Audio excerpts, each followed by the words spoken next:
बिस्मिल्लाहिर्रहमानिर्रहीम। अस्सलामु अलैकुम व रहमतुल्लाहि व बरकातुहू। मोअज़्ज़िज़ हाज़रीन इकराम,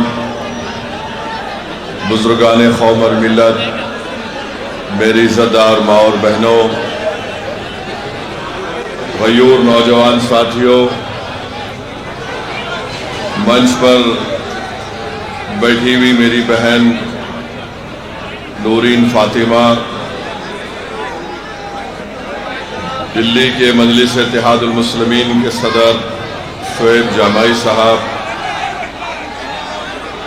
पार्टी के नेशनल स्पोक्सपर्सन आसिफ वक़ार साहब,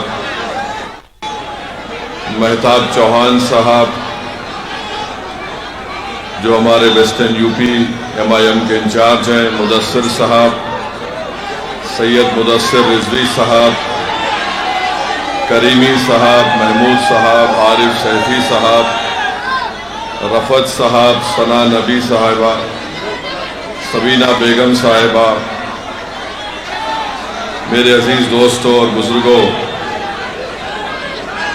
मैं आप तमाम का शुक्रगुजार हूँ कि आपने अपना कीमती वक्त निकाल कर आज यहाँ पर शिफाउर रहमान साहब के इंतखाबी जलसे में आपने शिरकत की और इतनी बड़ी तादाद में हमारी माँ और बहनों का, आप तमाम का, बुज़ुर्गों का जमा होना नौजवानों के साथ यकीनन इस बात का पैगाम देता है कि इंशाअल्लाह ताला ओखला में अब की बार जालिम कामयाब नहीं होगा, मजलूम कामयाब होगा इंशाअल्लाह।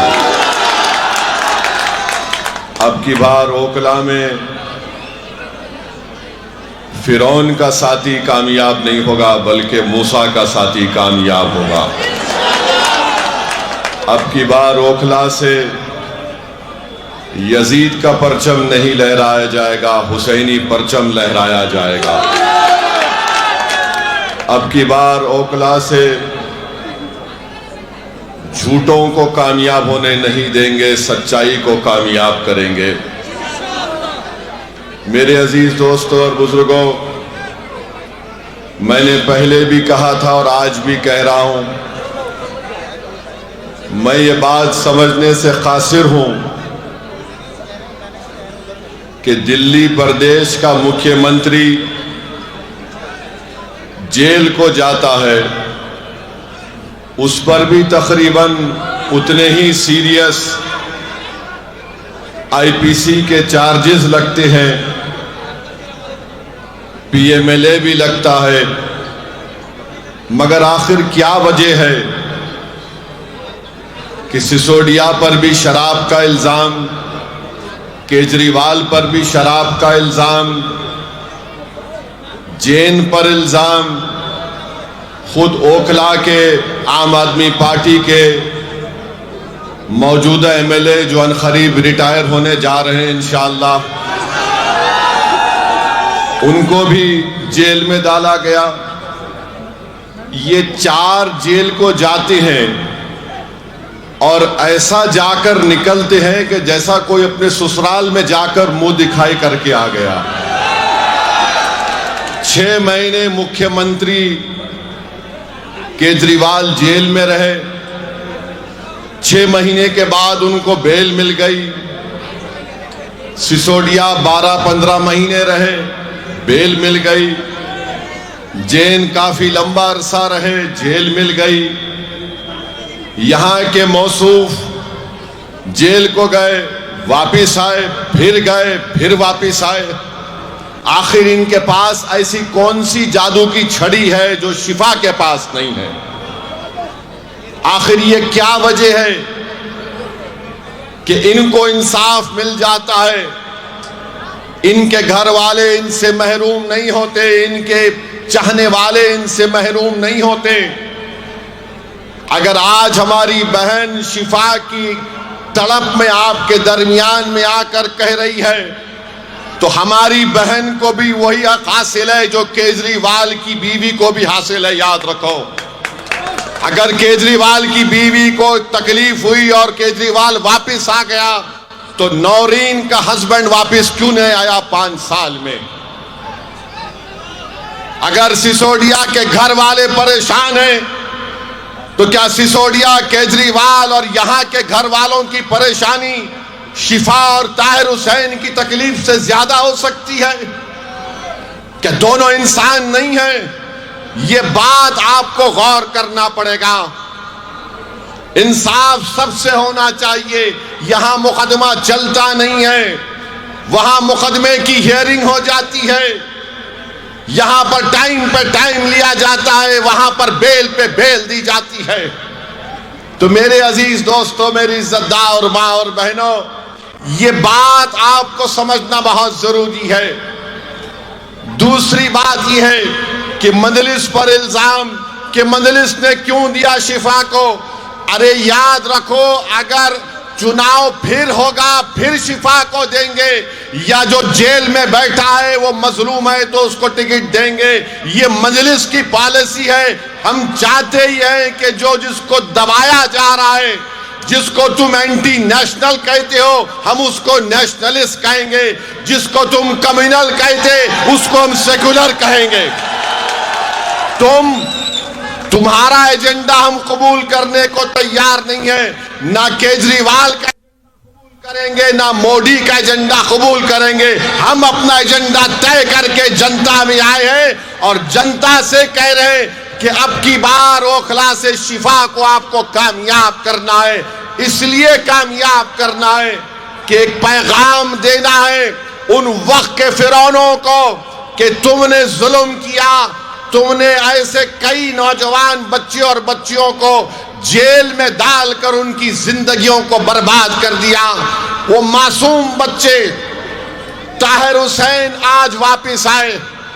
जब ताहिर हुसैन जेल को गए थे, उनका बेटा मुझसे कह रहा था कि सद साहब, मेरी उम्र 15 साल की थी, मैं 5 साल में एक मर्तबा भी अपने अब्बू का हाथ पकड़कर महसूस नहीं किया। आज 5 साल के बाद मेरे अब्बू सुप्रीम कोर्ट के ऑर्डर पर आए हैं। तो मैंने पूछा क्या किया तुमने पहली मर्तबा? तो कहा कि मैंने अपने अब्बू का हाथ पकड़कर उसको महसूस किया कि मेरे अब्बू हैं। ये हाल करके रख दिया गया है और तुम बोलते कि मजलिस फिरका परस्ती करती है। अरे केजरीवाल, तुम्हारी जबान पर शिफा का नाम क्यों नहीं आता? तुम्हारी जबान पर ताहिर हुसैन का नाम क्यों नहीं आता? तुम्हारी जबान पर सैफी का नाम क्यों नहीं आता? अरे क्या जुल्म किया था इन्होंने? तुम्हारी तरह शराब का कारोबार या पॉलिसी का ऐलान तो नहीं किया था इन्होंने। एक जालिम हुकूमत के काले कानून के खिलाफ एहतजाज हुआ था। वो एहतजाज भारत की तारीख का एक तारीखी सुनहरा एहतजाज था। जिस एहतजाज को हमारी माँ और बहनों ने शुरू किया, उस एहतजाज ने सारे भारत के नौजवानों को, हमको एक हौसला दिया और सारे भारत में शुरू हो गया शाहीन बाग हम भी बनाएंगे, शाहीन बाग हम भी बनाएंगे। मैं सलाम करता हूं आपको। जब आपने अपनी ताकत और बलबूते के ऊपर बगैर किसी सियासी पार्टी की ताईद लिए तुमने सारे मुल्क को एक पैगाम दिया कि किस तरह जमहूरियत में एहतजाज होता है, आपने कामयाब एहतजाज चलाया। आज वही एहतजाज की जरूरत है। जेल का जवाब वोट से होगा, जुल्म का जवाब वोट से होगा और मजलूम का साथ देना है, जालिम का साथ देना नहीं है। याद रखो, अगर ये वक्त की इख्तिदार की कुर्सियों पर बैठने वालों को अगर आप फिरौन समझते हैं तो फिर मूसा का साथ देना पड़ेगा। अगर फिरौन को फिरौन समझते हैं तो मूसा का साथ देना पड़ेगा। सिर्फ ये नहीं कह सकते कि नहीं ये लोग जालिम हैं। अरे अगर जालिम है तो जालिम को कौन हरा सकता है, उसका साथ दो। जालिम को वोट देने से जालिम और मजलूम मजबूत होगा। अगर इन यजीदियों को हराना है तो आपको हुसैनी लश्कर के परचम को लहराना पड़ेगा। अगर आप इंसाफ चाहते हैं, मान सम्मान चाहते हैं, तो मेरी आपसे दरबंदाना अपील है कि आप शिफा के हक में 5 तारीख को अपना वोट दें। और याद रखो, लोग आकर इल्जाम लगाते हैं मुझ पर, ओवैसी ये ओवैसी वो। अरे मुझे कोई फर्क नहीं पड़ता, तुम जितना बोलना चाहते मेरे बारे में बोल दो, क्योंकि ना तुम मेरी खबर में आने वाले हो ना मैं तुम्हारी खबर में आने वाला हूं। जितनी तुम बकवास बकना चाहते बको, मगर प्यारे तेरी जबान तो तेरी है, मगर तेरा फ्रस्ट्रेशन जो तू निकाल रहा है वो केजरीवाल का निकाल रहा है। बोलो, जितना बोल सकते बोलो। अरे भारत में अगर सबसे ज्यादा गाली दी जाती है तो मुझे कोई बी टीम बोलता, कोई ये टीम बोलता, कोई बोलता कि उनसे मिल लिए उनसे मिल लिए। मगर जब भारत की पार्लियामेंट में 300 बीजेपी के एमपी के सामने अगर कोई अकेला खड़े होकर धाड़ता है तो कौन करता है? CAA का कानून अगर किसी ने मोदी की आंखों में आंखें डालकर फाड़ा तो उसका नाम केजरीवाल नहीं था, ओवैसी था। ट्रिपल तलाक का गलत कानून को गलत कानून कहने वाला कौन था? केजरीवाल था या ओवैसी था? बताओ। UAPA का कानून बनाया गया तो क्या कांग्रेस पार्टी ने तारीख नहीं की? आज उसी UAPA के कानून जो 2019 में तरमीम की गई, उसी कानून में आज शिफा फंसा हुआ है, सैफी फंसा हुआ है, और आज आकर हम पर उंगलियां उठाते हैं। मेरे अजीज दोस्तों और बुजुर्गों, याद रखिए इत्तेहाद की कीमत, इत्तेहाद की अहमियत क्या होती है। एक बात समझाता हूं आपको। हरियाणा में एक बहुत बड़े बाबा हैं, राम रहीम कहते हैं उनको। सुना नाम आपने? राम रहीम उनका नाम है। राम रहीम उनका, मुझे वो क्या करते मुझे उससे मतलब नहीं, मगर समझाने के लिए बता रहा हूं। वो बाबा राम रहीम के पीछे उनके लाखों चाहने वाले हैं। जब कभी चुनाव आता, राम रहीम को पेरोल पे छोड़ दिया जाता, और हम इतनी बड़ी तादाद में हैं, हम भीख मांग रहे 5 साल से कि शिफा को घर आना चाहिए। तुम में ताकत है मगर तुमको एहसास नहीं है। राम रहीम के पीछे उसके चाहने वाले लाखों, शायद 10-15 लाख होंगे, और उन 10-15 लाख के लिए हर बार उनको छोड़ा जाता है। सोचो तुम्हारी ताकत क्या है, तो सोचो तुम्हारी अहमियत क्या है। यही बात जब मैं कहता हूं तो कल से आप देखेंगे ओवैसी फिर से भड़काऊ भाषण दिया। मैं सच्चाई को बयान कर रहा हूं। आज अखबार में पढ़ा कि बाबा राम रहीम को पेरोल पे छोड़ दिया गया है। कोर्ट ने उनको सजा दी है, शिफा को सजा नहीं दी, ताहिर को सजा नहीं दी, सैफी को सजा नहीं दी। वो सजा काट के भी पेरोल पे आ रहा है। ये बेचारा 5 साल के बाद इलेक्शन लड़ रहा है तो 7-4 दिन के लिए घर को आ रहा। सोचो ओखला की आवाम, अगर तुम करवट नहीं बदलोगे, तुम अपने मिजाज में एक सोचने का तरीका नहीं बदलोगे, तो हर कोई आएगा और डराएगा बीजेपी, मोदी, केजरीवाल, अरे ओवैसी ये बोलकर चला जाएगा। हाँ, मैं आप और हम इस दुनिया से जाने वाले हैं, मगर अगर एक सजा याफ्ता मुजरिम है राम रहीम, उसको कई मर्तबा पेरोल मिल गई, शिफा को नहीं मिलती है मेरे भाई, शिफा को नहीं मिलती है। क्यों नहीं मिलती? क्योंकि कोई साथ देने वाला अगर होगा ना तो बराबर सब चीज होता है। याद रखो, जब तक तुम्हारे पास ताकत नहीं आएगी, कोई तुमको पलट कर नहीं पूछने वाला है। और ताकत का मतलब यह नहीं है कि ओवैसी को देखकर तुम नारे लगा दो। ताकत का यह मतलब नहीं है कि तुम मेरे साथ सेल्फी ले लो।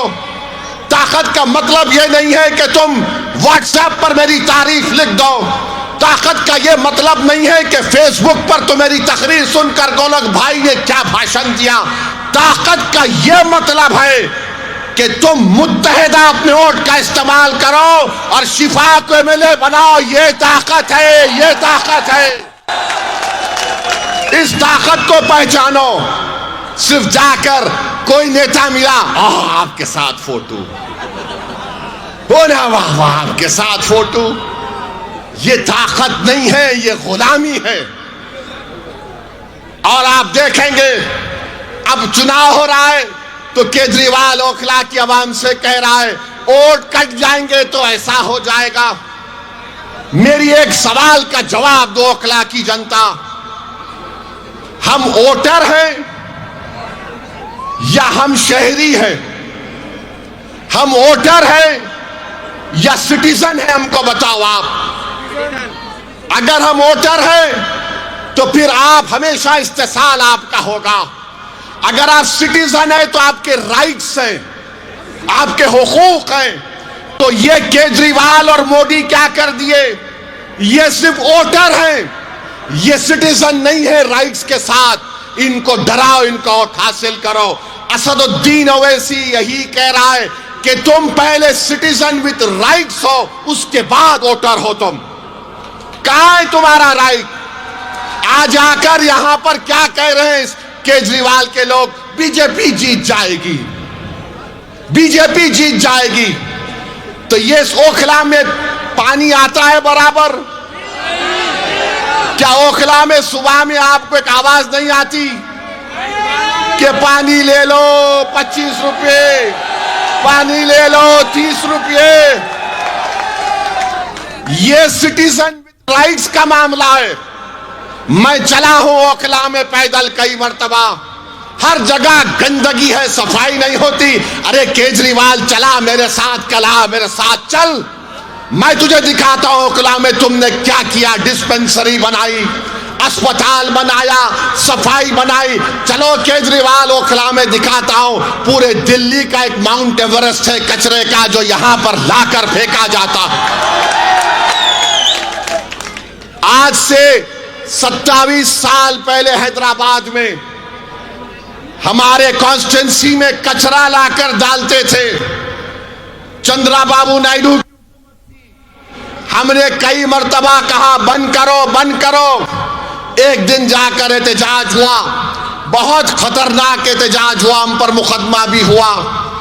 कचरा डालना बंद हुआ और कचरा ऐसा बंद हुआ कि वहां पर एक गोल्फ क्लब खोल दिया गया। मेरे भाई, जब तक ताकत नहीं होगी आप सिर्फ नारे लगा लो। एक शायर को बुला के कलाम पढ़ा लो, वाह वाह जिंदाबाद, मगर ताकत कहां है तुम्हारे पास? सिटीजन विद राइट्स हमको हासिल करना है, वो मुझसे महरूम हो जा रहे। और यहां के विधायक 10 साल से हैं, 10 साल से क्या किया आपने काम बताओ? मैंने ये किया। अरे तुमने क्या किया? देखो तुमने बर्बाद कर दिया ओखला को। तुम मामूली पीने का पानी नहीं इंतजाम कर सके तो केजरीवाल बोलता है भाई यमुना से जहर आ रहा है। अरे केजरीवाल तू वो पानी पी के बीमार पड़ा क्या? ओखला में पानी इसलिए नहीं आया क्योंकि उसमें जहर है। क्या बात है, कितना बड़ा झूठा है ये। भारत में अगर झूठों का कंपटीशन होगा तो लिख कर दूंगा 2 लोग जरूर फाइनल में आएंगे, एक मोदी जी और एक मफलर छोटा रिचार्ज। दोनों में रुक जाइए बैठ जाइए, दोनों में जबरदस्त कंपटीशन होगा। मेरे अजीज दोस्तों और बुजुर्गों, एक और मिसाल आपको देता हूं।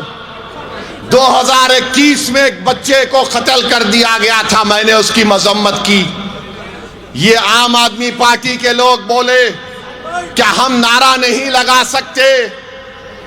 फिर दिल्ली का फसाद हुआ, ये केजरीवाल बोला मेरे पास लॉ एंड ऑर्डर नहीं है। जो 5 तारीख को डालने जा रहे, याद रखो तबलीगी जमात पर लिखकर कंप्लेन देने वाला केजरीवाल है।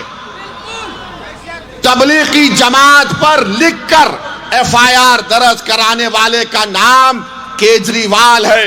जब कोविड की लिस्ट आती थी तो दिल्ली के सब इलाकों की लिस्ट आती थी, इतने पॉजिटिव, इतने पॉजिटिव, नेगेटिव, इतने हॉस्पिटलाइज, उसके नीचे होता था मरकज की लिस्ट।